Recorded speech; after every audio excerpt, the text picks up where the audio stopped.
Baik, Baik, kita mulai. Bismillahirrahmanirrahim. Assalamualaikum warahmatullahi wabarakatuh.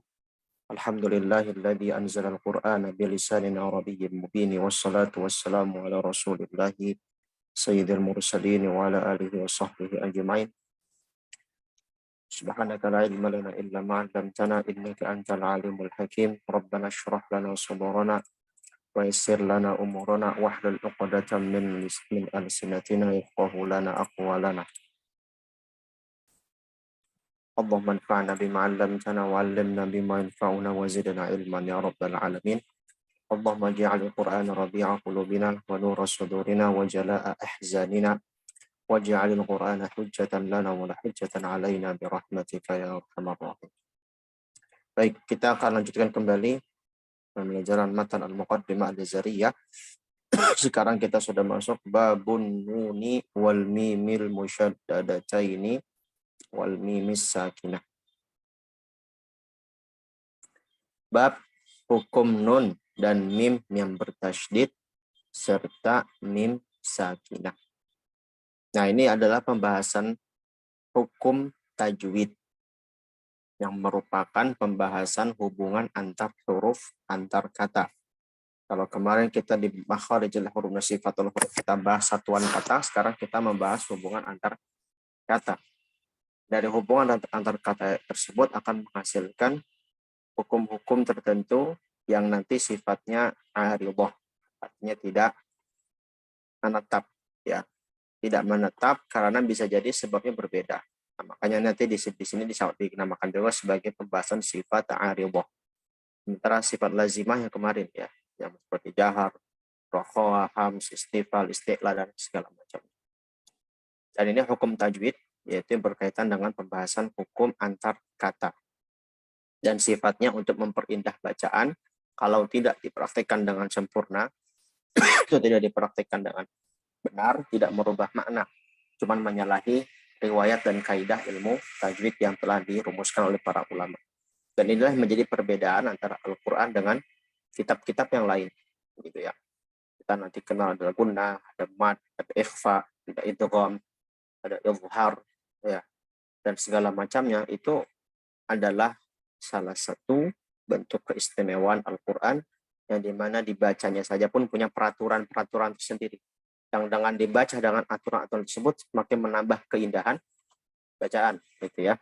Jadi sebelum ada lagu, sementara sebelum ada lagu-lagu yang kemarin kita bahas, maqamat dan segala macam, Al-Quran itu sudah indah sebenarnya dengan hukum-hukum tajwid yang ada ini, gitu ya. Sehingga dinamakan juga yang namanya hukum tajwid tahsiniyat, yaitu yang memberikan keindahan, yang memberikan kebagusan bacaan, seperti itu.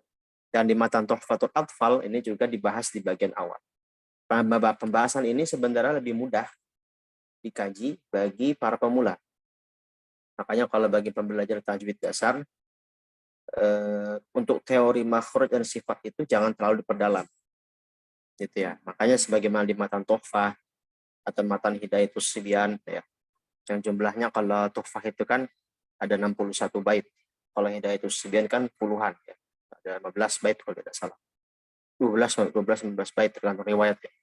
Itu kan tidak dibahas teori makhraj dan sifat. Karena kalau kita bahas teori makhraj dan sifat yang kemarin kita bahas, itu memang kompleks dan rumit bagi orang-orang yang tidak ingin mendalami ilmu tajwid, gitu ya. Karena pembahasan makhraj sifat itu ada kaitannya dengan ilmu saut, ilmu aswat, yaitu ilmu fonetik fonologi, yang itu merupakan salah satu cabang dari ilmu lughah bahasa Arab. Adapun ilmu ini, tajwid ini sebenarnya sebagian juga diambil dari pembahasan lughah, seperti misalnya kategori idgham, pembahasan idgham. Ya, bagaimana satu huruf bisa dimasukkan ke huruf lain. Tetapi yang lainnya tidak masuk dari ilmu lughah, artinya murni dari ilmu tajwid, seperti mad, seperti gunnah, ya, seperti iqlab dan segala macam. Ini kan adalah teori-teori yang hanya didapatkan dalam ilmu tajwid, tidak didapatkan dari ilmu lughah, ya, dari ilmu bahasa Arab. Seperti itu. Baik, jadi sehingga kalau kita belajar di teori dasar, kita ngajarin anak-anak, kita ngajarin para pemula, itu untuk teori sebenarnya cukupkan dengan teori-teori, misalnya hukum nun sakinah, mim sakinah, nun bertasydid, mim bertasydid, karena itu lebih mudah pembahasannya. Karena dia sudah hubungan antar kata, membahas eksternal kata, yang pembahasannya tidak terlalu rumit dipahami ya. Karena tidak terlalu banyak kaidah-kaidah yang disampaikan. Dan pembahasannya fokus dengan tajwid, yaitu pembahasannya fokus dengan ilmu tajwid Al-Quran, yang berfokus kepada cara membaca Al-Quran atau membenahi bacaan Al-Quran sehingga menjadi indah. Adapun membahas teori makhraj dan segala macam ini kan hubungannya dengan ilmu lain tadi yang saya sampaikan, ditambah prakteknya dan teorinya itu butuh butuh jenjang berikutnya. Walaupun dalam praktek kita harus tercontohkan. Jadi bukan berarti misalnya kita belajar Tuhfatul Atfal, kita belajar Hidayatus Sibyan, kita nggak sampaikan materi makharijul huruf sama sekali. Ya, walaupun tidak ada dalam matan tersebut, tapi secara implisit ada ya. Kalau Tuhfatul Atfal itu kita bisa lihat misalnya di bab pertama ya ahkamun nun sakin wa tanwin lin nuni intaskun lit tanwini arba'u ahkamin fakhul tabini. Terus nanti misalnya ketika bahas misalnya idgham membahas idhar halqi hamzun fahaun thumma ainun ha'u adanahu ghainun fa'uha wal qaf. Itu adalah ketika membahas hamzun fahaun thumma ainun ha'u muhmalatani dan seterusnya, membahas huruf-huruf halq. Itu kan makhraj halq sebenarnya, tapi dibahas dalam kategori idhar halqi. Apa itu idhar halqi? Yaitu misalnya hukum nun sakinah tanwin ketemu huruf-huruf yang ada di makhraj al-halq. Jadi sebenarnya sudah dibahas secara implisit ya, walaupun nggak dibuat bab makharijul huruf, enggak. Gitu. Tetap dibahas prakteknya, tapi kalau teori pendalamannya memang harus tingkat berikutnya. Begitu ya. Nah, di Jazariyah ini sebenarnya sudah mencakup hal itu gitu ya. Sehingga ketika kita bahas ini sebenarnya seharusnya sudah idealnya kita sudah paham ini. Jadi tidak terlalu merincikan kembali karena sudah ada di bahasan di tingkat-tingkat sebelumnya seperti itu Tuhfatul Atfal, Hidayatus Sibyan dan segala macamnya ya, seperti itu. Jadi untuk teori ini lebih mudah, sementara kalau prakteknya juga sama-sama lebih mudah ya, walaupun nanti ada beberapa khilaf yang ada. Itu berbeda kalau dengan makhraj dan sifat ya, itu maka butuh pendalaman dan tingkatan berikutnya. Seperti itu. Oke, sekarang kita akan bahas babun nuni wal mimil musyaddadataini wal mim sakinah, yaitu hukum nun dan mim bertasydid dan hukum mim sakinah. Beda ya, kalau di Tuhfah itu didahulukan hukum mim nun dan mim nun sakinah dulu ya. Jadi kalau di Jazariyah didahulukan nun mim bertasydid dan mim sakinah baru nun, hukum nun sakinah. Tapi kalau di Tuhfah dibalik, ahkamun nun sakinah wa tanwin baru ini ahkamul mimi wa nunil musyaddadataini wal mim sakinah. Hampir sama yang judulnya. Dan ini saya sampaikan, judul ini selalu diberi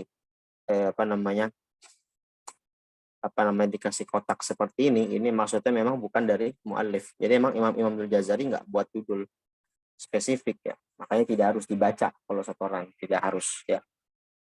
Kalau matan Tuhfatul Atfal itu baru judulnya dari pengarang Syekh Jamzuri. Gitu. Jadi kalau Tuhfatul Atfal nanti misalnya yang setoran Tuhfah misalnya. Di sini sih enggak ya. Tapi kalau misalnya di daurah lain pernah saya sampaikan juga daurah Tuhfah, itu judul harus dibaca karena judul dari muallif. Tapi kalau ini tidak dari muallif, dari pentahqiq. Baik.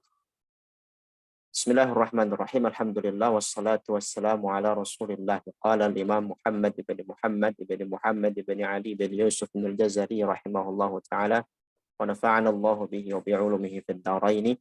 Wa adhhiril gunnata min nunin wa min mimin idza ma shuddida wa akhfiyan الميم إن تسكن بغنة لدى بائن على المختار من أهل الأداء وأظهرنها عند باقي الأحرف واحذر لدى واو وفاء تختفي. Langsung saja ya, ini insya Allah bisa 2 nih, minimal 2. Syukur-syukur sampai babul mat, karena ini lebih ringkas. Babu ahkam min nun sakinah wa tanwin. Wa hukmu tanwinin wa nunin yulfa idharun idghamun wa qalbun ikhfa. Ini nanti dibacanya idharunin ketika usakinain ya, idharun idghamun wa qalbun ikhfa. Wa fa'inda harfil halqi adhhir waddghim fil lam war ra bi gunnatin lazim wa adghiman bi gunnatin fi yuminu illa bi kalimatin kadunya anwanu. wal qalbu 'indal babi gundatin kadza likhfa lada baqil hurufi ukhidha. Nah, dibaca likhfa. Tadi yang udah setoran dengan benar ya. Dibacanya naql. Likhfa lada baqil hurufi ukhidha. Baik. Mim dan nun bertasydid disertai mim sakinah. Kata Imam Ibnul Jazari, wa adhhiril gunnata min nunin wa min idza ma syuddida. Min nunin wa min mimin idza ma syuddida. Seret. Ini pembahasannya adalah terkait izhar, yaitu jelaskan gunnah nun dan mim yang bertasydid. Jadi maksudnya izhar di sini bukan izhar halqi, bukan izhar syafawi, tapi maksudnya menjelaskan tasydid fon, menjelaskan tasydid pada mim dan nun yang bertasydid. Karena dalam prakteknya terkadang mim dan nun bertasydid itu enggak dijelaskan tasydidnya sehingga terkesan dihilangkan hurufnya. Dan ketika kita membahas huruf bertasydid itu hakikatnya dua huruf yang jadi satu. Contoh misalnya inna. Ya, inna bisa inna dalam bentuk harf saja atau inna dalam bentuk harf tanpa mad, bisa juga inna dengan mad. Jadi dengan dipanjangkan inna. Ada inna, ada inna. Itu asalnya kan satunya nunnya sukun, yang satunya lagi nunnya berharokat. Dijadikan satu, jadilah bertasydid. Nah, ketika kita tidak menjelaskan tasydidnya, maka hakikatnya kita menghilangkan satu huruf. Nah, khusus nun dan mim, selain kita menjelaskan tasydid, harus juga jelaskan gunnah. Nah, nanti dalam kategori tingkatan gunnah, mim dan nun yang bertasydid, itu nanti gunnahnya adalah gunnah akmal matakun. Akmal matakun. Artinya harus sempurna dan lebih jelas dan lebih terang terlihat daripada hukum gunnah yang lain. Walaupun nanti di sini tidak menafikan kadar gunnah itu maksimal 2 harokat. Atau ada yang mengatakan 3, itu paling maksimal.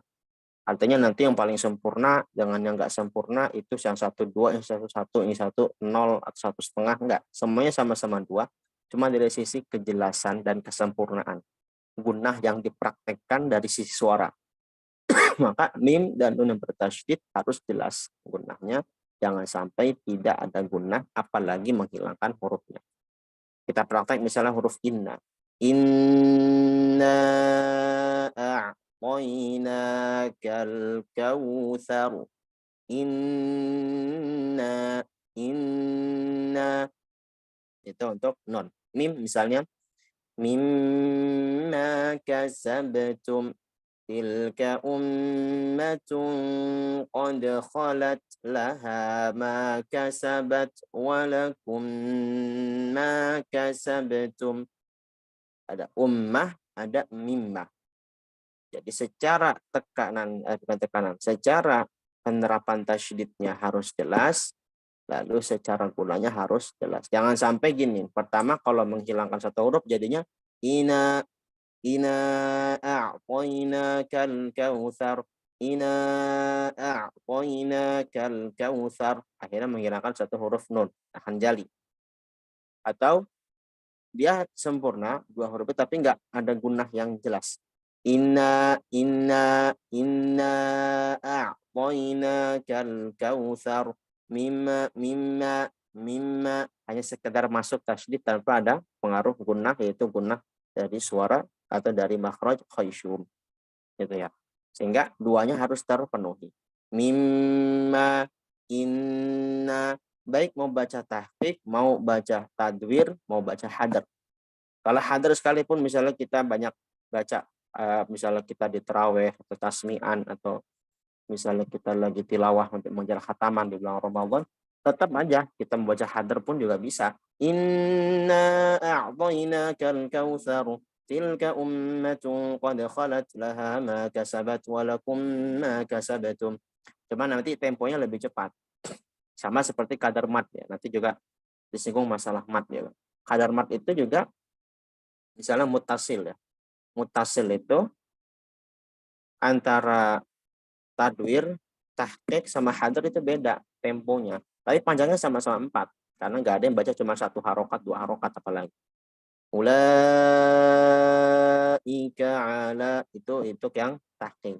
ulaika itu untuk yang tadwir. Yang hadar ulaika ala sama-sama 4, cuman temponya berbeda. Ulaika, ulaika, ulaika ala. Itu antara yang tahqiq tadwir. Begitu pula untuk gunnah. Nanti yang mat nanti kita nyusul ya. Sini. Yang gunnah juga sama. Kalau tahqiq misalnya inna a'tainakal kautsar. Kalau tadwir inna a'tainakal kautsar. Kalau hadar inna a'tainakal kautsar. Jadi secara tempo aja yang berbeda, tapi tekanannya sama, hukumnya juga sama. Dan itu harus dengan talaqi ya. Dan kalau udah talaqi bisa diperkirakan gitu ya. Artinya hitungannya sebenarnya tidak apa ya, tidak ada hitungan baku ya. Ya dirumuskan 2 atau yang ada bila maksimal 3 untuk gunnah nun dan mim gitu ya. Teman, yang penting dia sudah masuk ke bagian khaysyum lalu terasa dengungan berada di sini, maka itu sudah cukup. Jangan juga berlebihan, jangan juga mengurang-urangi ya. Kemarin kita sudah singgung kalau kepengaruh lagu, misalnya lagi baca tahqiq, kepengaruh lagu akhirnya gunanya lebih, bisa jadi 10, bisa jadi 12 gitu kan. Harokat itu kan yang menjadi kekeliruan. Apalagi yang mengurang-urang. Oke, jadi ini untuk mim dan nun yang bertasydid dijelaskan gunanya. Wa akhfiyanil mima in taskun bi gunnatin lada ba'in 'alal mukhtari min ahlil ada. Nah, ini baru hukum ikhfa syafawi. Dalil ikhfa syafawi yaitu mim sakinah ketemu ba. Ya, menurut pendapat yang mukhtar, pendapat yang terpilih, mim ketemu ba itu dibaca ikhfa. Kenapa dibilang mukhtar? Karena ada pendapat dari sebagian ahli qiraah bahwasannya mim ketemu ba dibaca izhar. Ya, dibaca izhar. Sehingga dia tidak perlu ada pengaruh khaysyum di situ. Ya, tidak ada perlu pengaruh khaysyum dan menghasilkan hukum gunnah di situ. Nah, ini pendapat yang minor. Pendapat yang mukhtar min ahlil ada dari para praktisi ilmu qiraah yaitu adalah dibaca ikhfa, yaitu ikhfa syafawi. Al-mim itu apa intaskum bi gunatil lada ba'in. Jadi maksudnya mim ketemu ba berarti dibaca ikhfa syafawi. Artinya nanti kenapa dinamakan syafawi? Karena dia nanti sesama huruf bibir.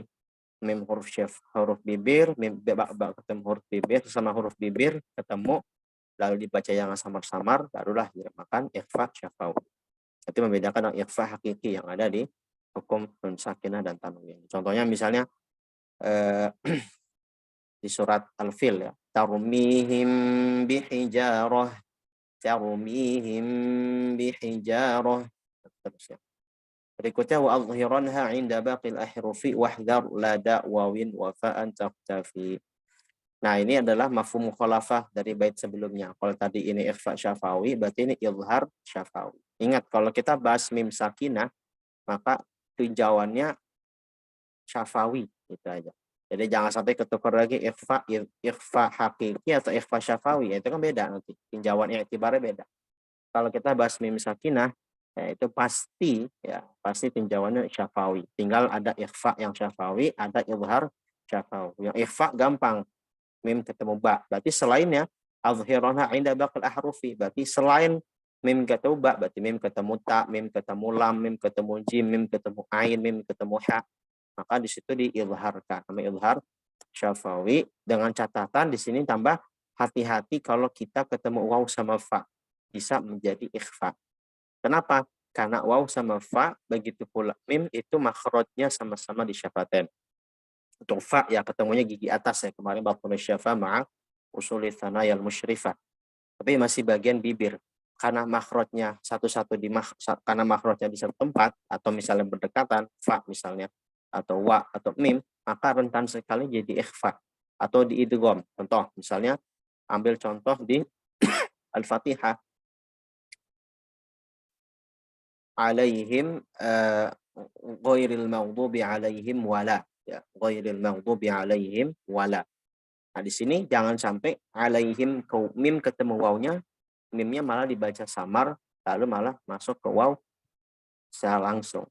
Ghairil maghdubi 'alaihim wala, ghairil maghdubi 'alaihim wala, 'alaihim wala, 'alaihim wala. Itu bisa ikhfa, bisa juga idgham. Yang paling parah idgham. Ghairil maghdubi 'alaihim wala. Itu enggak ada riwayatnya gitu ya.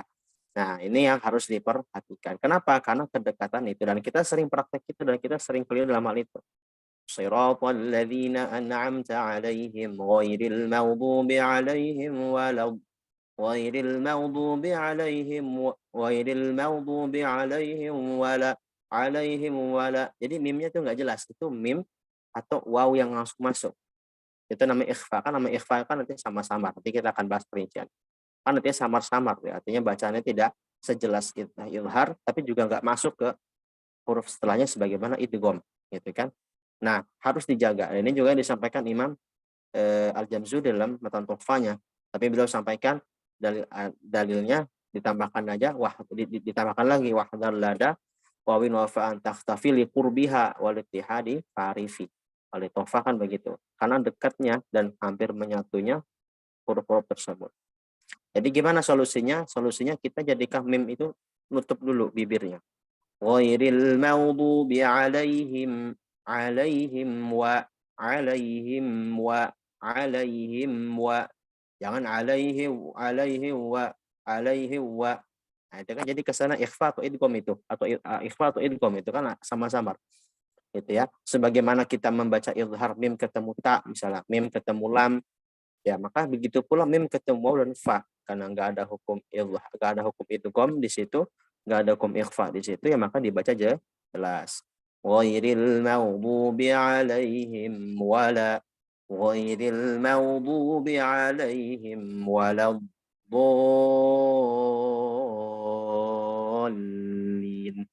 Misalnya kafala 'alaihim fala, 'alaihim fala, yang 'alaihi wala, 'alaihi wala, 'alaihi wala. Itu apa? Masuknya fa atau masuknya mim atau gimana, nggak jelas. 'Alaihim fala, 'alaihim fala. Jelaskan dulu mimnya, sempurnakan dulu makhrajnya, menutup kedua bibir, lalu setelah itu masuk ke huruf waw atau fa. Nah, itu yang disampaikan Al-Imam Al-Jazari. Nah, di sini kita bisa sampaikan dulu beberapa hal.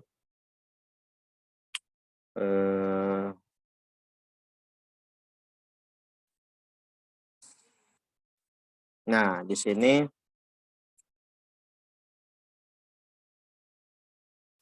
beberapa step by step yang kita harus lakukan ketika mempraktikkan al-mim wan nun al-musyaddadah. Contohnya, wajib jelaskan gunnah.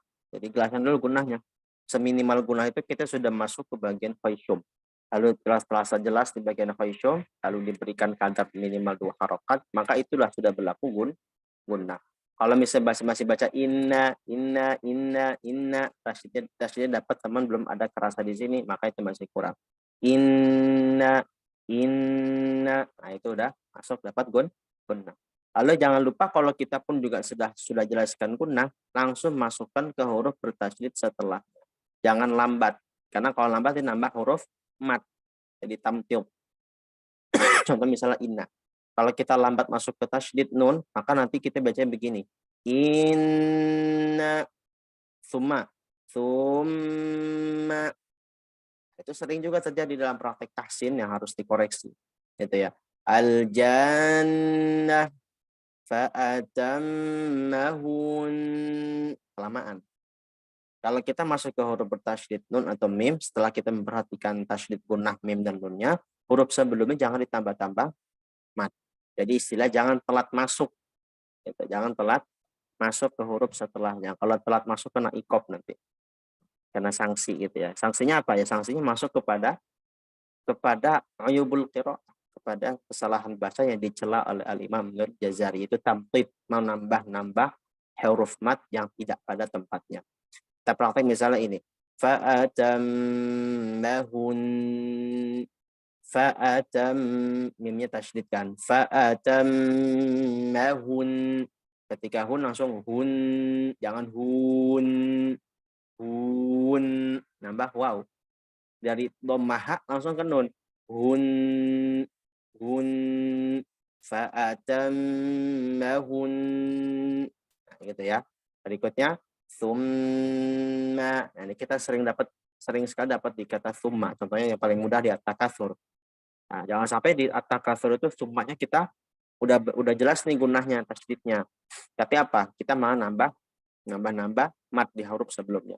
Tsumma latus'alunna yawma idzin 'anin na'im. Tsumma. Nah, itu nambah. Tsumma.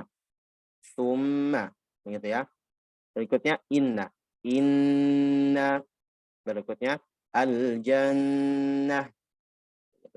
Sehingga nun mimnya jelas, gunnah jelas, tasydid jelas, huruf sebelumnya juga jangan ditambah-tambah matnya. Nah, lalu untuk hukum mim sakinah ya, ada nama ikhfa syafawi. Kapan yang makan ikhfa? Ikhfa itu adalah membaca huruf di antara izhar dan di antara izhar dan idgham.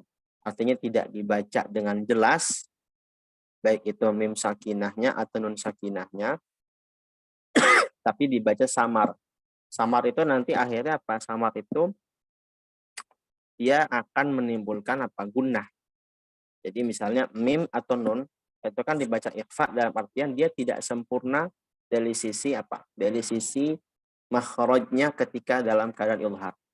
Misalnya wahum bil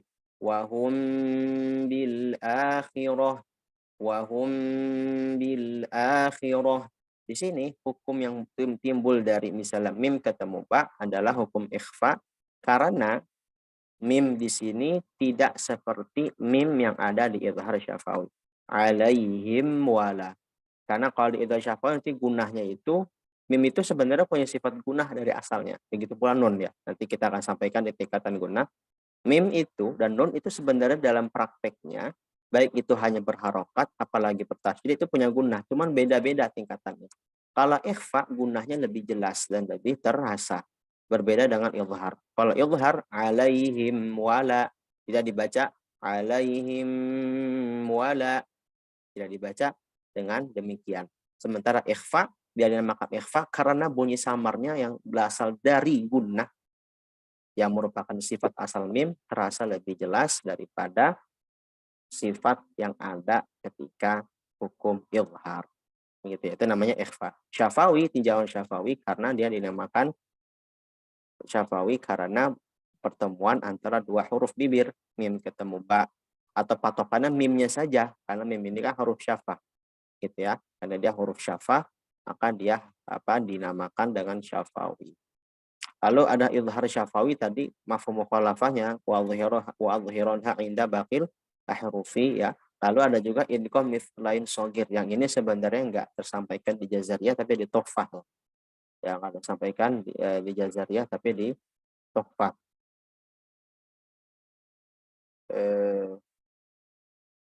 Gimana dalilnya, ada yang ingat nggak Tuhfah? Yang idgham mithlain shogir. Ada yang bisa bantu? Contoh. Wasami idghaman shoghiron ya fata. Sebelumnya itu wasami idghaman shoghir. Fal awwalul ikhfa wa idgham. Pokoknya ada wasami idghaman shoghiron ya fata. Nah, itu idgham shoghir. Dinamakan idgham shoghir dari Tuhfah ya. Dari Jazariyah itu tersirat aja pemahaman gitu ya. Jadi untuk mim sakinah itu sebenarnya 3 ya. Ikhfa syafawi, idgham syafawi sama idgham mithlain shoghir atau kita biasa sebutnya idgham mimi lah ya. Mimi. Mim ketemu mim ketemu mim.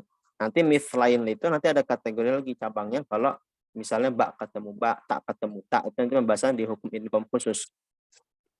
Karena nanti tidak semua huruf yang tidak semua pertemuan huruf yang sama itu ada gunnah di situ. Gitu ya, ada gunnah. Sementara kan ini untuk yang ikhfa syafawi, idgham mithlain shoghir, idgham syafawi semuanya ada gunnah. Bedanya untuk yang izhar gunnahnya nanti dalam tingkatan yang sangat rendah. Gitu. Jadi kejelasan mim itu kejelasan sifat gunnah mim itu kurang ketika dia dibandingkan dengan hukum ikhfa untuk izhar ya. Nah, kalau ikhfa dan idgham mithlain shoghir hukum gunnahnya lebih terasa. Makanya dinamakan sebagai apa namanya, ikhfa syafawi dan idgham mithlain shaghir. Baik, berikutnya, nah ini baru ya, tadi tingkatan gunnah. Nah ini tadi ahkam mim nun musyaddadatain, lalu ahkam mim sakinah. Nah ini baru tingkatan gunnahnya ya. Tingkatan gunnahnya ini yang paling terasa dan paling kuat adalah musyaddadah, yaitu nun dan mim yang bertasydid. Inna mimma dan seterusnya. Lalu yang berikutnya mudghamah, idgham bi gunnah. Ya, misalnya nun ketemu ya, itu nanti pembahasan di ahkam nun sakinah wa tanwin, ini pembahasan setelah. Ya, nun ketemu ya, tanwin ketemu waw dan segala macam. May yu'minu min waliyyin wala nasir dan seterusnya. Lalu berikutnya mukhfah, yang ikhfa hakiki, ikhfa syafawi sama iqlab. Iqlab juga masuk, sementara iqlab itu kalau kita bahas secara umum itu masuk kategori yang ikhfa karena bunyi samar juga tuh. Kanun sakinah ketemu ba, nunnya diganti dengan mim. Ditaklib, dibalik. Ya, nun dijadikan dengan mim. Nah, ini kategori kamilah. Sempurna tapi tidak sempurna akmal matakun karena dia ada proses penyamaran di sini. Ya, pada proses penyamaran atau ikhfa, ada proses peleburan untuk idgham. Makanya dia tidak sesempurna nun dan mim bertasydid yang memang asal hurufnya memang sudah seperti itu. Ya, jadi membedakan nun dan mim bertasydid, kenapa dinamakan akmal matakun, paling-palingnya sempurna gunnah, karena memang sudah internal hurufnya sudah bertasydid dan juga punya sifat gunnah. Sementara yang kamilah ini ada idgham, ada proses peleburan satu huruf ke huruf lain, terus ada juga proses penyamaran dari satu huruf ke huruf lain, sehingga dia tidak sesempurna nun dan mim bertasydid. Ya, walaupun dia masih kategori sempurna, tapi kurang sempurna gitu ya. Tapi ini kita mesti sampaikan untuk akmal matakun sama kamilah ini nanti tidak berarti yang ini dibacanya misalnya 5, ini dibacanya 3, enggak. Semuanya dibaca 2. Ya, untuk gunnah sepakat itu nanti dibaca maksimal 2, ada yang mengatakan 3 itu paling maksimal lah. Gitu ya. Karena kalau mengatakan 3 itu membedakan dengan mat. Gitu. Ada yang mengatakan sebagian para ahli qiraah dan di kitab-kitab tajwid ada yang menyampaikan bahwasanya bisa juga bisa diberikan kadar untuk gunnah perkiraan 3 ketukan, 3 harokat. Karena kalau dibilang 2 mutlak itu khawatir nanti seperti matobi'i gitu ya. Kalau kuliah sekitar itu ya, artinya jangan kadar yang cukup di atas 1 tapi tidak lebih dari 2 atau 3, maka itu sudah masuk kategori gunnah. Nah, akmal matakun sama kamilah ini sama sekali tidak menjadikan kadarnya berlebih. Akmal matakun jadi 5, jadi 10, enggak. Kamilah juga enggak. Kamilah bukan berarti misalnya di bawahnya jadi 5, enggak. Jadi misalnya antara inna mimma dengan min waliyyin wala nasir min ba'di dan seterusnya, ini sama. Ya, secara durasi sama. Yang membedakan hanya kejelasan suara dan praktek sifatnya. Berikutnya naqisah mudharah. Nah, mim dan nun yang mudharah maksudnya izhar. Tadi seperti izhar syafawi. Ya, atau misal izhar halqi kalau nanti di pembahasan nun sakinah. Itu nun dan mim itu asalkan sudah punya sifat gunnah memang. Kalau kita baca man amana atau misalnya mim tadi alaihim wala alaihim kita ngucapin mim sukun saja tanpa ditasydid, tanpa diidgham, tanpa diikhfa itu udah ada gunnah. Cuman gunnahnya sangat kurang gitu. Jadi hitungan gunnahnya itu bahkan dihitungnya itu 1, kurang lebih 1. Dia tidak sampai 2, yang 2 itu nanti kategori yang sempurna. Ada gunnahnya karena itu udah sifat bawaan untuk apa? Untuk huruf nun dan mim ya. Walaupun sebenarnya dalam rumusan Imam Nul Jazari gunnah itu kan nggak masuk sifat ya, maksudnya makhraj. Tapi kalau pakai pendapat ulama yang mengatakan gunnah itu sifat, masuk itu. Ya. Nun dan mim itu masuk dengan sifat gunnah gitu. Karena memang gunnah itu sudah sifat yang terpatri ya bagi huruf nun dan mim. Hatta ketika dia izhar pun, ketika dia sukun pun tanpa ditasydid, tanpa diidgham itu sudah ada gunnahnya. An, am, in, im, itu pasti ada pengaruh di sini nih, ada pengaruh khusyuk. An, am, im. Ya, ini sudah ada, cuman dia tidak sesempurna di musyaddadah ataupun mudghamah. Lalu berikutnya mutaharrikah. Yang terakhir ini anqos matakun, yang paling kurang. Ini kurang, naqisah. Yang paling kurang adalah mutaharrikah. Jadi kita ngucapin ma, na yang berharokat, ma, na, mi, ni, mu, nu. Itu udah ada pengaruh khaishum. Kita rasakan pasti. Kita nggak mau pakai khaishum pun agak susah. Ma, ma. Kita sengajain masuk ke lisan tanpa ini. Ma. Tetap aja masih ada pengaruh khaishum. Ya, karena huruf mim dan nun arabiyah itu hampir sama dengan huruf di bahasa Indonesia secara suara ya sifatnya, yaitu punya pengaruh hidung gitu ya, seperti itu. Sehingga inilah kurang lebih tingkatan gunnah yang ada. Nah, berikutnya baru ahkamut tanwini wan nunis sakinah. Jadi selesai untuk mim sakinah ya dan nun dan mim bertasydid. Soalnya ini mudah ya. Mungkin ada pembahasan dari sisi praktek. Untuk ikhfa syafawi nanti masuk iklab ya. Bagaimana praktek ikhfa syafawi atau iklab? Apakah tarkul furjah atau itbaq? Itbaq di sini bukan sifat huruf, ada beda-beda ya. Jadi ada dua praktek yang sering menjadi khilaf ya kalangan ahlul adab, apakah ikhfa syafawi dan iklab sama ya hukum ini, karena prakteknya demikian. Apakah di itbaq artinya dirapatkan bibirnya, dirapatkan tapi tanpa tekanan yang kuat ya, merapat saja, tidak sampai ditekan seperti ini, atau tarkul furjah, tidak dirapatkan tapi diberikan celah sedikit, yaitu namanya tarkul furjah. Nah, contoh saya berikan contoh dulu prakteknya. Kalau yang itbaq itu kebanyakan kita pakai ya, itu kayak tadi saya contohkan. Artinya bibir itu dirapatkan tanpa ditekan. Wahum bil akhirah. Wahum bil akhirah. Kalau misal iklab nanti mim ba'di ya, atau misalnya amba'ahum, atau misalnya ikhfa syafawi lagi tarmihim bihijarah ya. Prakteknya sama sebenarnya dengan idgham mimi ya. Misalnya walakum ma kasabtum, artinya sama-sama dirapatkan. Artinya sama-sama dirapatkan tanpa ditekan. Artinya bukan kalau ditekan itu begini. Wahum bil akhir. Wahum jadi ditekan. Itu yang enggak boleh, enggak ada riwayat itu. Wahum bil akhirah. Jadi kesana nanti mimnya jadi syiddah. Ya kan, sementara kan mim itu kan masuk bainiyah. Jadi cukup sekedar merapatkan tanpa ditekan. Wahum bil akhirah min ba'di dan seterusnya. Itu yang itbaq. Itbaq itu merapatkan. Jadi beda, bukan istilah itbaq yang disifat ya. Nah, ada yang kedua namanya tarkul furjah. Tarkul furjah itu mencicakan celah. Jadi dia nggak rapat begini, tapi sedikit. Nah, kurang lebih seperti ini. Ya, nanti di praktek kurang lebih seperti ini, sehingga ada celah tuh. Kurang lebih kalau mungkin masuk angin sedikit tuh bisa lewat tuh bibir kita. Ya, diberikan celah sedikit ya. Untuk apa tujuan tarkul furjah itu? Untuk membedakan praktek idgham mufrad shaghir. Karena kan idgham itu kan masuk pada huruf setelahnya secara sempurna. Sementara ikhfa itu kan nggak masuk. Nah, yang berpendapat tarkul furjah itu mengatakan demikian, sehingga jangan disamakan prakteknya dengan idgham mimi, gitu ya. Sehingga diberikan celah sedikit. Gimana prakteknya? Wa hum bil akhirah.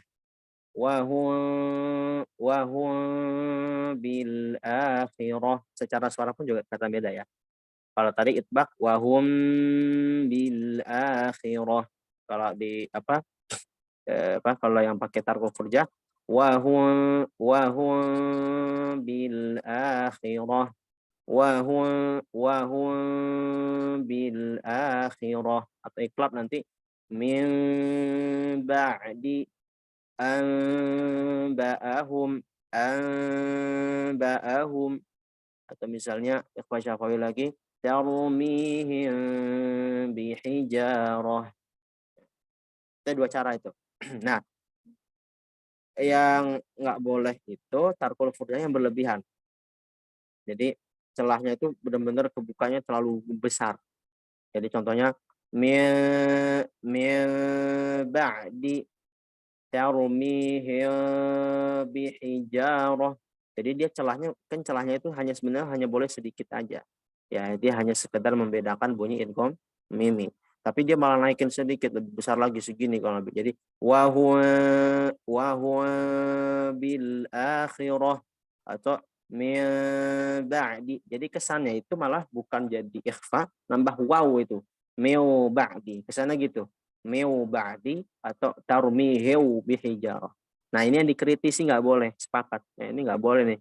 Kalau tarkul furjah yang tadi itu, yang celahnya terlalu lebar, sehingga kesannya bukan ikhfa malah nimbul huruf baru waw. Min ba'di, min ba'di, atau misalnya wa huwa bil akhirah, itu jadinya nambah seakan-akan ya, nambah waw. Nah, kita harus mencegah sedini mungkin tuh hal-hal yang mengarah kepada kekeliruan bacaan ya. Nah, terus mana yang boleh yang didahulukan? Kalau saya pribadi, saya lebih condong kepada yang itbaq ya. Dulu saya termasuk praktisi furjah, tarkul furjah. Karena salah satu guru saya memang mengajarkan dengan tarkul furjah.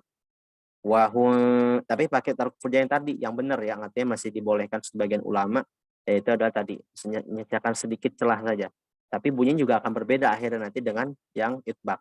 Wa bil akhirah. Wa bil akhirati hum yuqinun. Min ba'di ma ja'aka minal ilm. Saya dulu termasuk yang praktisi tarkul furjah beberapa waktu, terus saya mengkaji kembali talaki lagi dengan guru yang lain. Ternyata lebih banyak jumhur itu pakainya itbaq justru ya. Yang sebenarnya lebih mudah dipraktekkan dan secara riwayat lebih sahih. Nah, yang untuk yang tarkul furjah itu diperselisihkan riwayat bacaannya. Dikatakan memang itu disandarkan kepada salah seorang ulama Mesir, yaitu Syekh Sayyid Amir Uthman. Syekh Sayyid Amir Uthman itu merupakan salah satu gurunya Syekh Aiman Rushdi Suwaid ya, yang punya tahqiq Jazariyah kita pakai ini. Lalu mengatakan salah satu riwayat tarkul furjah itu datangnya dari beliau. Gitu. Tapi setelah dikaji kembali masih munqati' ya, artinya riwayatnya terputus, artinya enggak mutawatir sebagaimana praktik itbaq yang ada. Seperti itu.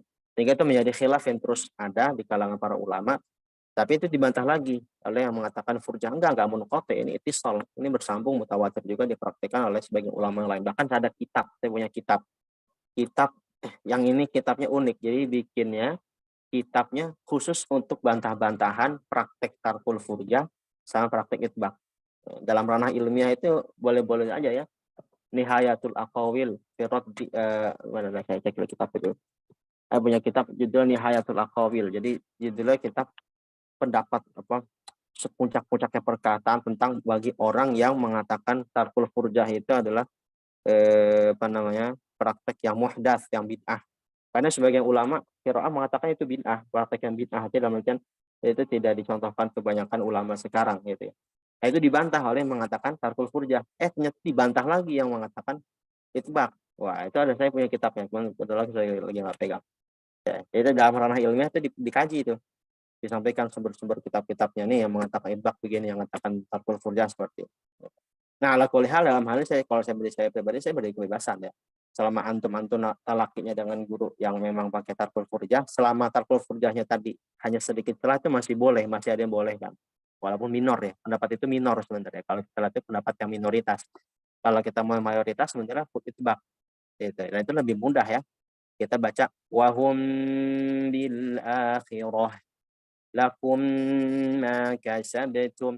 Jadi sebenarnya pendapat yang tarkul furjah kan sebenarnya antisipasi biar idgham mimi biar ikhfa syafai itu enggak kayak idgham mimi. Sebenarnya dibantah lagi dengan yang mengatakan itbaq. Kita baca dengan wahum bil akhirah merapatkan bibir itu enggak berarti otomatis langsung ke idgham mimi karena setelahnya kan huruf ba. Dan huruf ba itu walaupun satu makhraj misalnya tidak sama dari sisi sifat dengan huruf mim pada sebagiannya. Sehingga tidak bisa dikatakan kita baca wahum bil akhirah mim ba'di dengan iklab atau tarmihim bihijarah, itu dikatakan dia akan seperti idgham mim, padahal satu mim satu ba, nggak bisa masuk langsung itu gitu ya, nggak bisa langsung masuk. Yang bisa masuk itu ba ketemu mim, irkab ma'ana ya, itu bisa, itu masuk nanti kategori idgham mutajanisen itu kan, irkab ma'ana itu bisa. Kalau mim ketemu ba tidak ada riwayat mengatakan di idgham gitu. Jadi sebenarnya yang pakai itbaq pun juga sudah kuat di pendapat itu gitu ya. Nah, ala kulli hal nanti saya beri kebebasan gitu. Saya pribadi talakinya dengan 2 guru, bukan hanya 2, 3, 4 guru. Yang satu pakai talaqul furjah, kalau talaki ke beliau saya pakai talaqul furjah. Tapi kalau talaki ke guru yang lain yang nggak pakai talaqul furjah, saya pakai itbaq gitu. Seperti itu. Nah, ini termasuk pembahasan yang menarik ya dalam ilmu tajwid yang sering terjadi ya dalam pembahasan ilmiah. Oke, baik. Nah, itu untuk mim apa tadi? Mim dan nun bertasydid dan mim sakinah. Nah, sekarang yang ini ahkamun nun sakinah wa tanwin wa hukmu tanwinin wa nunin yulfa idhar wa idgham wa ikhfa. Nah, ini adalah hukum tanwin dan nun sakinah. Itu apa? Izhar, idgham, qalb, itu itlaq dan ikhfa. Ada 4 macam ya. Artinya di sini izhar namanya izhar halqi. Idgham namanya idgham binggunah dan bila gunah. Qalb, itlaq hanya satu. Ikhfa ikhfanya hakiki. Nah, fa'inda harfil halqi adhhir wad dagim. Nah, ketika di huruf halq maka izharkan. Ini maksudnya izhar halqi. Ini saya rasa sudah paham ya. Hurufnya apa? Dijajari di tofada ya. Al awwalu izharu qabla ahrufi ulahuma izharuha fal ta'rifi hamzun faha'un tsumma ainun ha'u muhmalatan tsumma ghainun kha'u. Ya, jadi urutannya seperti urutan makhraj kemarin. Aha, aha, gha. Ya, gitu. Jadi setiap non sakinah atau tanwin ketemu huruf-huruf halq tadi dibaca izhar. Kenapa dibaca izhar? Apa arti izhar? Dibaca jelas. Makhraj sifatnya dibaca jelas tanpa dimasukkan ke huruf setelahnya, tanpa juga disamar-samarkan non sakinah atau tanwinnya dengan melebihkan kadar gunanya. Apa alasan di izhar untuk yang huruf halq? Karena jauhnya makhraj ya. Jauhnya makhraj yang ada di jadi kenapa dinamakan izhar? Karena jauhnya makhraj antara nun sakinah tanwin ketemu huruf-huruf ini. Jadi cara mudahnya justru bukan di idgham, bukan di ikhfa, tapi di izhar. Misalnya man aman, min had, dan setelahnya an'amta. Jadi kalau dibaca a'amta malah sulit. Man amana dibaca ma amana malah sulit. Justru lebih mudah di izhar. Dan asal kebanyakan huruf Arab itu dibaca izhar. Idgham itu solusi. Ikhfa itu solusi. Idgham itu nanti tinjauan dari bahasa solusi. Kalau misalnya ada huruf yang dekat makhraj, taqarrub atau tajanus di idgham biar efektif bacaan. Tapi asalnya itu dibaca izhar. Apalagi huruf-huruf yang makhrajnya jauh, tabaud ya, maka dibaca izhar. Waddagim fil lam warra la bi gunnatin lazim wa adghiman bi gunnatin fi yuminu illa bi kilmatin kadunya anwanu. Nah, ini pembahasan yang baik ini idgham ya. Idgham bi gunnah dan bila gunnah. Di sini dikatakan fil lam warra la bi gunnatin lazim. Lam sama ra jangan di idgham. Lam sama ra jangan di idgham. Ya, lam sama ra jangan di idgham. Maksudnya berarti idgham bila gunnah. Nah, adapun wa adghiman bi gunnatin fi yuminu dan gunnahkan adghiman bi gunnatin idgham bi gunnah pada apa? Yuminu. Kalau di Tuhfatul Atfal yanmu gitu ya, sama aja. Artinya ya waw mim nun. Jadi kalau ketemu ya waw mim nun dibaca dengan idgham bi gunnah, dengan gunnah. Kalau bila gunnah tanpa gunnah, artinya tidak ada pengaruh kaisyum di situ. Dikecualikan illa bi kilmatin, kecuali kalau satu huruf seperti dunia anwanu. Anwanu ini enggak ada dalam Al-Qur'an ya. Contoh aja dalam kalam Arab. Nah, di sini apa? Dibaca dengan izhar. Artinya dunia jangan dibaca duya. Walaupun sebabnya ada idgham nun ketemu ya. Gitu kan. Ada 4 huruf ya. Ada 4 kata. Dunya, tinwan, sinwan, bunyan. Dunya, tinwan, sinwan, bunyan. Ya, bunyan itu dunia banyak di Al-Qur'an banyak ya. Dunia itu banyak. Contoh di Al-A'la ada kan. Bal tu'thirunal hayatat dunya wal akhiratu khairu wa abqa. Banyak terulang. Kalau bunyan di soft ayat 4 gitu kan. Innallaha yuhibbul ladzina yuqatiluna fi sabilihi saffan ka'annahum bunyan. Ka'annahum bunyanum marsus. Nah, jadi bunyan di situ apa? Dibaca izhar. Namanya izhar mutlak. Ya, jadi izhar itu bukan hanya izhar halqi, ada juga izhar namanya izhar mutlak. Artinya dia hanya bisa dibaca izhar. Nggak ada hukum lain, nggak ada opsi lain, ya, karena dia berada di satu kata. Karena pembahasan idgham, pembahasan izhar dan segala macam yang ada di pembahasan nun sakinah dan tanwin atau mim sakinah, ini pembahasannya sebenarnya pembahasan lain kata. Itu. Sementara kan dunia, sinwan, bunyan itu kan satu kata ya. Jadi mutlak dibaca izhar. Nggak bisa dibaca yang sinwan di surat Al-An'am 88. Sinwan ya. Sinwan ar-ra'du ayat 4. Nah, itu ya, itu kalau di 4 yang dibaca izhar. Yang ada sebab idgham tapi dibaca izhar karena satu kata. Nah, wal qalbu 'indal babi gunnatin kadzal ikhfa lada baqil hurufi ukhidha. Dan juga qalb maksudnya hukum iklab pada ba. Jadi nun sakinah ketemu ba dibaca dengan iklab. Artinya nunnya diganti mim. Kenapa nun diganti mim? Karena antara nun dan ba huruf pertengahan yang bisa memberikan kemudahan dalam baca adalah huruf mim. Karena mim mempunyai kesamaan dari memiliki mim punya kedekatan makhraj dengan ba dan mim punya sifat yang sama dengan nun itu gunnah. Maka diberikanlah solusi huruf mim. Jadi daripada baca min ba'di atau baca an ba'ahum, mending dicari huruf yang bisa mengkombinasi kepentingan dua huruf. Kepentingannya si ba, kepentingannya si nun. Ya, misalnya kita ambil contoh, misalnya tadi untuk yang iklab ya, misalnya iklab betulnya ambihum. Contohnya misalnya saya kata ambihum. Kan asalnya kan nun ketemu ba. Terus kita lihat di sini kalau misalnya kita baca ambihum, ini menurut lisan orang Arab ini enggak efektif. Kira-kira huruf apa yang bisa memberikan kepentingan yang sama untuk dua huruf? Jawabannya mim. Kenapa? Karena mim huruf yang dekat dengan makhraj ba adalah mim, bahkan satu makhraj ya sebenarnya ba sama mim. Terus mim punya sifat yang sama dengan nun, itu gunnah. Oleh karena diganti dengan huruf mim. Ambihum, mim ba'di dan seterusnya. Gitu ya. Kalau dibaca izhar nanggung, dibaca iklab juga dibaca idgham juga tidak ada riwayatnya atau kurang pas, dibaca ikhfa itu adalah hasil dari iklab. Jadi iklab itu masuk kategori ikhfa sebenarnya. Bedanya dia ada penggantian huruf karena dibaca samar.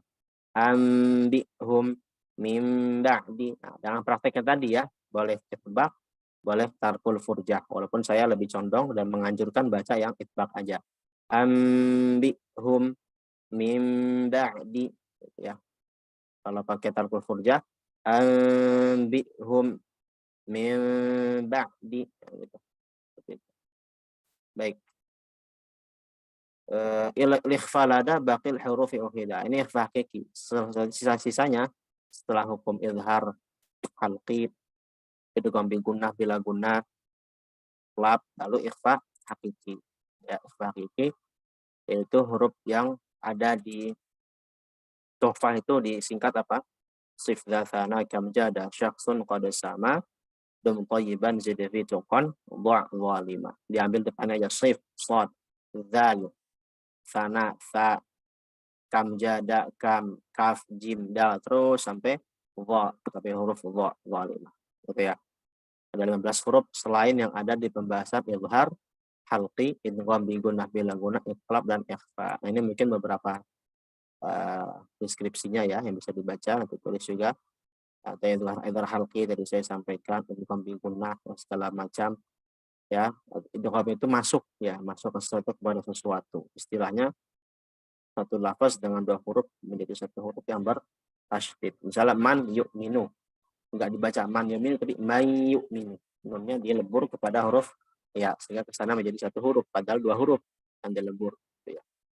Bedanya yang dipakai gunnah itu mim nun ya ya mim waw lam sama ra enggak pakai gunnah. Iklab tadi sudah disampaikan menjadikan huruf mim sebagai pengganti huruf nun dan tanwin. Jangan memperhatikan gunnah dan ikhfa hakiki membaca suatu huruf antara sama aja ya. Jadi ikhfa syafai hakiki sama-sama samar. Artinya bacanya enggak izhar enggak idgham. Ya. sebagai solusi untuk huruf-huruf yang makrojnya nggak dekat juga, nggak jauh juga, pertengahan. Baca dengan ikhfa. Oke, ini prakteknya. Contoh misalnya izhar ya. Adzabun alim, an'amta min hakimin hamid. Jangan sampai dibacanya mantul-mantul ya. Adzabun alim. Kadang dalam sebagian praktek itu izhar halqi ya, itu sering mantul pada nggak tempatnya. An'amta, an'amta gitu ya. Min hakimin hamid, mantul. Min hakimin hamid gitu ya. Kalau idgham misalnya yang bila gunah dan bi gunah, ini bila gunah semua contohnya ya. Hudal lil muttaqin min rabbihim. Kalau yang bi gunah misalnya may yu'minu dan segala macam. Iqlab ambihum, ikhfa yansurun min kitab anfusikum kuntum. Nah, ikhfa itu ingat ya, samar. Artinya untuk ikhfa hakiki, untuk yang ada di hukum nun sakinah tanwin, jangan dibaca ang. Itu yang keliru, kadang baca ang semua. Yang surun min kitab anfusakum. Ikhfa itu kita persiapan kepada huruf setelahnya. Samar-samar dalam artian dia itu sudah ancang-ancang ke huruf setelahnya tanpa langsung masuk ke huruf setelahnya. Jadi misalnya nun ketemu shad, maka di sini siap ke huruf shad, dan shad itu punya sifat tebal, maka nanti bunyi ikhfanya bunyi tebal. Maka ikhfa itu punya tafkhim, punya tarkik juga secara bunyi ya. Tafkhim itu bunyi tafkhim kalau ketemu huruf istilah itbaq, ketemu shad, ketemu qaf, ketemu ghain, ketemu kha. Kalau kha afwan, kalau kha itu ikhfa untuk bacaan Abu Ja'far ya. Ghain sama kha itu dalam semua qiraah nggak dibaca ikhfa kecuali bacaannya Abu Ja'far, itu di ikhfa. Kalau kita di ilhad, ketemu qaf, ketemu ketemu shad, ketemu kha, itu bunyi tebal nanti. Jadi bunyi tebal itu sebenarnya lahir karena emang hurufnya huruf tebal. Jadi bunyinya sudah bunyi persiapan ke huruf setelahnya, sehingga bunyinya menebal. Dan ini nggak masalah ya. Ini tidak bertentangan dengan pembahasan yang dzikri ba'd tanbihat, jaga tebal tipis. Kalau tebal tipis huruf itu harus dijaga. Tapi kalau suara dalam masalah ikhfa itu justru harus menyesuaikan. Itu. Nah, kalau ketemu misalnya tipis, ketemu kaf, ketemu fa, itu baru bunyi tipis. Artinya karena hurufnya tipis, istifal, infitah, maka bunyinya juga tipis. Nah, jadi nggak ada yang sebenarnya dibaca ang. Kalaupun mau dibilang ada yang mendekati ang, ada seperti qaf sama kaf. Karena memang dia berada di pangkal lidah. Min kita dan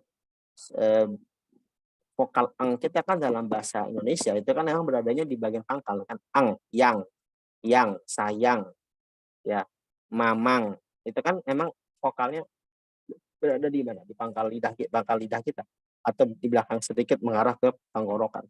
Nah, untuk bunyi ang yang seperti itu, murni ang seperti itu nggak ada. Ya, ikhfa Arabi untuk hukum ikhfa di tajwid ya. Jadi nggak ada yang baca min kitab atau misalnya in kuntum, nggak ada. Tapi mengarah ke ang itu ada. Contohnya min kitab, min qabl. Kalau ketemu qaf jadi bunyi tebal ya, karena hurufnya tebal. Tapi jadi ang murni seperti ang Indonesia itu nggak bisa. Itu karena makhrajnya kan berbeda gitu ya. Walaupun berdekatan secara suara. Gitu ya. Jadi kalau ketemu shad misalnya yang bunyi ikhfanya tebal, yang surun min kitab anfusakum kuntum gitu. Nah, makanya juga membagi lagi ikhfa itu ada 3, ausat, adna, a'la. Jadi itu kalau itu hanya posisi aja sebenarnya ya. Sebenarnya itu hanya posisi. Jadi kalau untuk yang bagian depan itu dinamakan a'la, yang adna itu qaf sama kaf, yang ausat itu jim sama shin. Sebenarnya itu hanya posisi aja, nggak mempengaruhi pada vokal. Yang penting kita udah tahu makhrajnya, kita nggak tahu istilah itu nggak apa-apa. Misalnya ketemu tak, berarti tak itu di bagian ujung lidah kan, ketemu dengan pangkal ligisnya bagian atas. Berarti bunyi ikhfanya di situ. Kuntum, jangan kungtum. Kalau kungtum bunyinya di pangkal, makhraj fa-nya di depan, kan nggak nyambung. Gitu ya. Ketemu fa, misalnya fa di bibir bawah ketemu gigi atas, maka bunyi ikhfanya di situ. Misalnya anfusakum. Jangan anfusakum.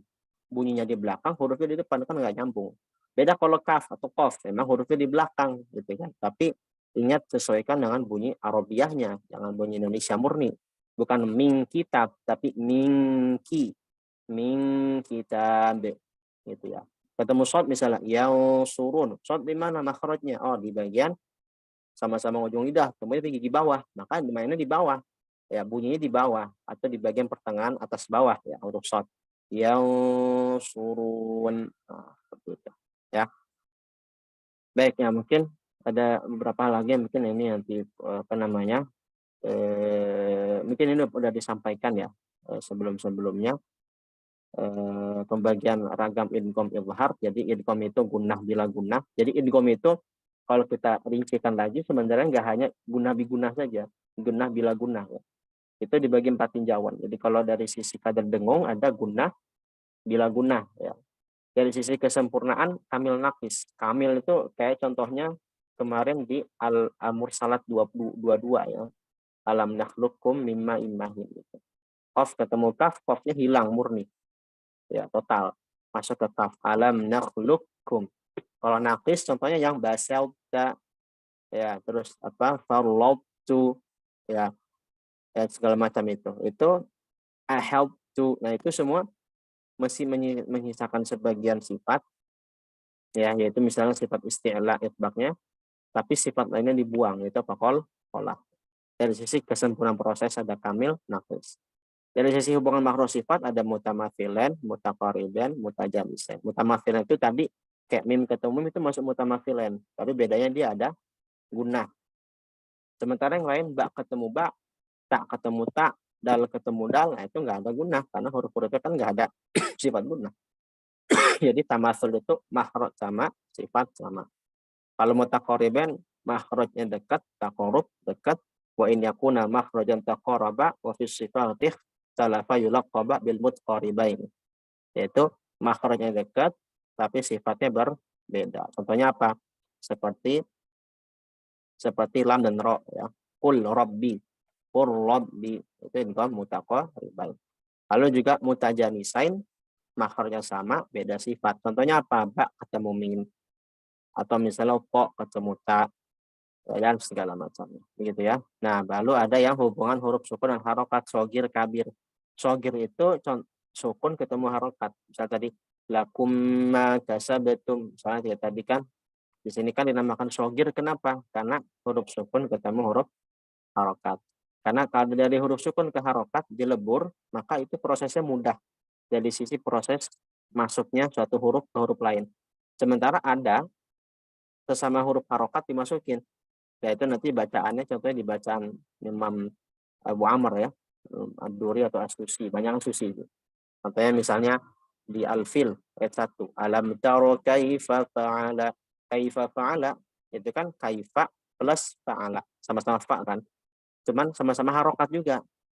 Nah bacaan Imam As-Susi itu salah satu nanti di idgham, dia namanya idgham kabir, artinya melebur dua huruf berharokat, yang satunya menjadi sukun, yaitu huruf pertama. Jadi dibacanya alam taro kaif fa'al rabbuka bi ashabil fil. Kaif fa'ala, fa'ala ketemu rabbuka, lam ketemu ra, idgham lagi. Fa'al rabbuka bi ashabil fil. Nah, itu banyaknya di riwayat lain. Aslusi contohnya an Abi Amr. Kalau bacaan kita di hafaz itu sebenarnya prosesnya aja. Seperti contohnya di la ta'manna di surat Yusuf 11, la ta'manuna. Itu asalnya kan la ta'manuna, itu dilebur menjadi satu, la ta'manna. Nah, tapi cara bacanya ada nanti tembul raum dan ikhtilas atau isman. Ya, ada dua, ada istilah ikhtilas atau raum atau isman. Itu nanti di pembahasan berikutnya insyaallah. Nah, kalau izhar tadi sudah kita singgung, ada izhar halqi, syafawi, ada lagi tambahannya. Izhar mutlak tadi yang bunyan, kunwan, sinwan, dunya. Ada izhar wajib mutlak itu hampir sama sebenarnya. Bedanya kalau wajib itu biasanya di akhir ayat. Contoh misalnya Iyyaka na'budu wa iyyaka nasta'in. Nasta'in. Nun di situ kan harus dibaca jelas. Al-mustaqim, ar-rahmanir rahim, atau misalnya waladhdallin. Setiap huruf yang diakhiri dengan sukun karena sebab arid disukun itu dibaca jelas. Itu izhar wajib. Artinya nggak boleh dibaca dengan idgham atau ikhfa yang berada di akhir kalimat. Beda kalau nanti misalnya jadi mat iwad, wal 'adiyati dhabha, fal muriyati qadha. Itu kan hukum mat iwad. Tapi kalau yang waqaf karena sebab mat arid disukun, nah hurufnya itu mau itu nun, mau itu mim, mau itu dal, mau itu ba, ya. Kalau dalam misalnya ba'da itu ada qalqalah, tapi satu sisi dia juga punya si hukum izhar, harus dibaca jelas, nggak boleh di idgham, nggak boleh di ikhfa. Nah, izhar riwayah ini adalah contohnya di Yasin dan Al-Qalam, ayat 1 ke 2. Misalnya Yasin wal Qur'anil Hakim, Nun wal qalami wa ma yasturun. Nah, ini kalau di wasol itu harus dibaca jelas. Yasin wal Qur'an atau Nun wal qalam. Ya, artinya nggak boleh dibaca Yasin wal Qur'an atau Nun wal qalam. Karena ada sebabnya sebenarnya. Ya, Yasin kan dibaca dengan namanya kan, bukan Yasa. Sin di situ kan dibacanya sin ya nun. Sin. Terus ketemu wal Quran. Nun ketemu waw kan ada sebab untuk idgham bigunnah. Cuman dari riwayat, main dengan riwayah. Riwayah Imam Hafiz dari Thariq Syatibiyah itu nggak dibaca idgham, harus dibaca izhar. Yasin wal Qur'anil Hakim. Itu kalau wasol, kalau waqaf apalagi. Waqaf misalnya kita pisah Yasin wal Qur'anil Hakim. Itu harus sama-sama jelas. Tapi boleh nggak di idgham? Boleh. Riwayat nanti ada. Nanti bacaan hafs dari Thariq lain. Nah, nanti hukum baca dengan mat ya. Pertemuan berikutnya. Ketika kita bahas mat, ada Thariq Thayyibatun Nashr. Misalnya baca 2 harakat. Itu ada sebagian Thariq membolehkan dibaca idgham. Tapi asalnya kalau nggak ada riwayat yang baca idgham, maka dibaca izhar. Izhar yang ada pada hukum itu namanya izhar riwayat. Nah, ini adalah penjabaran tambahan ya, yang nggak ada dimakan, tapi ini sebagai tambahan wawasan terkait hukum-hukum yang ada. Baik, mungkin sampai sini dulu. Mohon maaf ya, sepertinya belum sempat untuk praktek ini. Kita lihat dulu, mungkin kita habiskan dulu materinya ya. Praktek nanti insya Allah bisa menyusul sambil menyusul juga nanti insya Allah pertanyaan juga bisa dikumpulkan dulu ya, seperti itu. Wassallallahu ala nabiyina Muhammadin wa ala alihi wa sahbihi wasallam. Subhanakallahumma wa bihamdika asyhadu an la ilaha illa anta astaghfiruka wa atubu ilaik.